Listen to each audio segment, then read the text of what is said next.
take the presence of the storm to indicate the absence of God. Don't take the presence of the storm to indicate the absence of God. Sometimes when you enter into a storm, and there are all kinds of storms, health storms, physical storms, financial storms, emotional storms. There are all kinds of storms. I'm not talking about the storms that rain down water and the lightning and the thunder and all of that.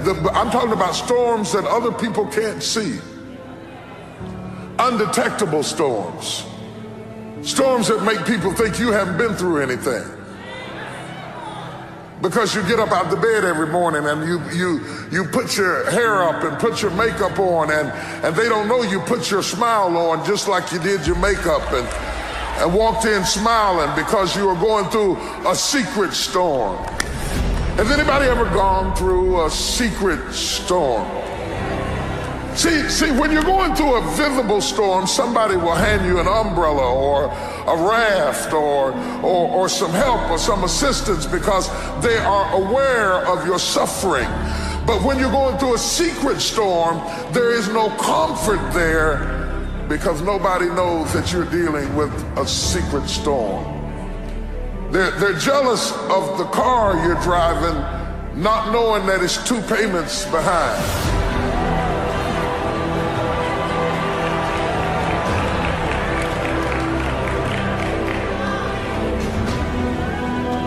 They're envious of the position that you were promoted to, not knowing that now that you're promoted into that position, you can't even rest at night. You can't even sleep at night. You got so much pressure and so much responsibility on you, and all of a sudden you're in a storm and nobody even knows it. And when we get in a storm, we have a tendency to wonder, where is God? Job said, I looked for him.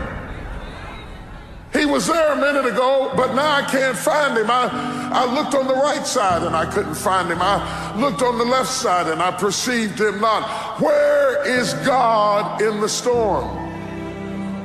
Because we buy into this notion that if God was with us, we would have no storm. That if God were really with us, we would be happy.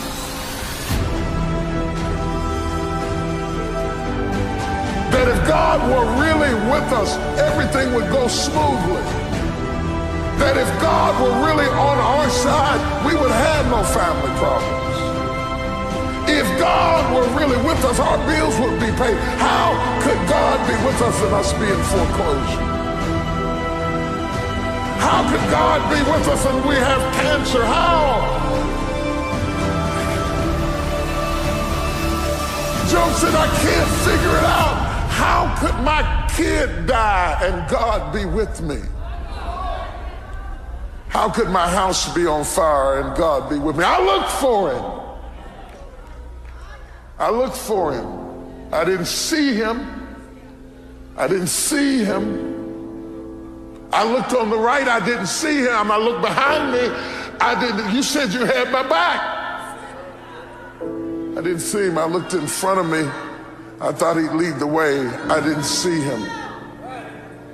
But you cannot see in a storm.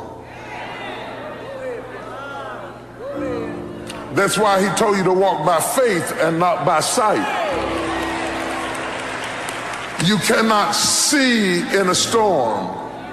Don't look for God to be sensual in your storm. He will not appeal to your senses. Your senses add to your comfort.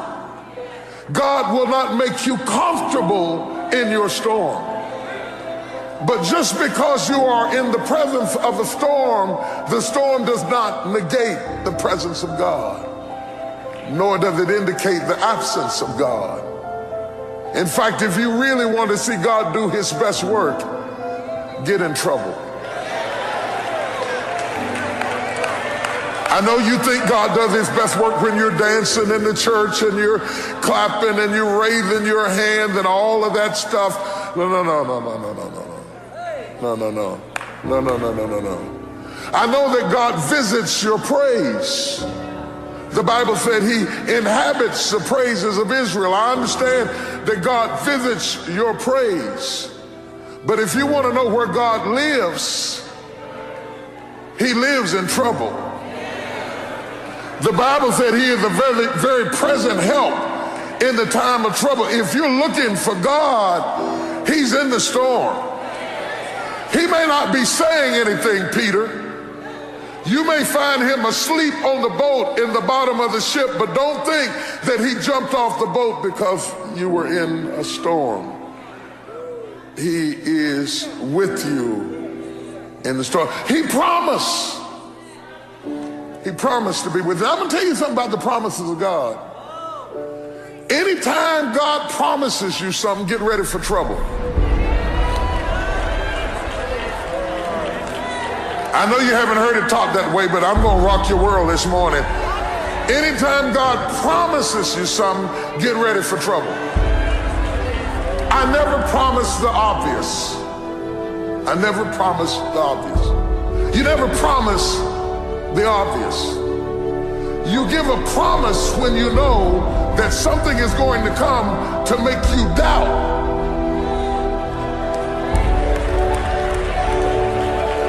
If I write Michael a check, the check is a promise.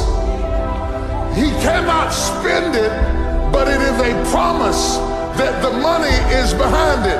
Whenever God promises you something, he says you may not have it in your sensual realm right now, but I promise you. Good God. Did he promise you anything?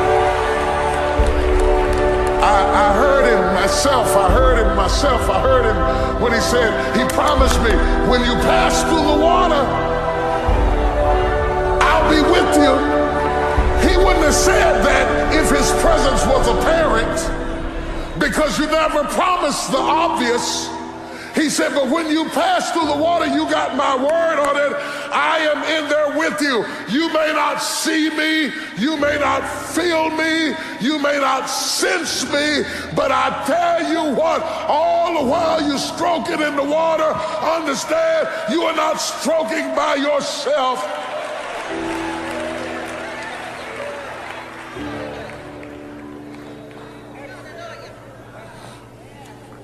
Don't be so aware of the storm that you lose awareness of the God in the storm.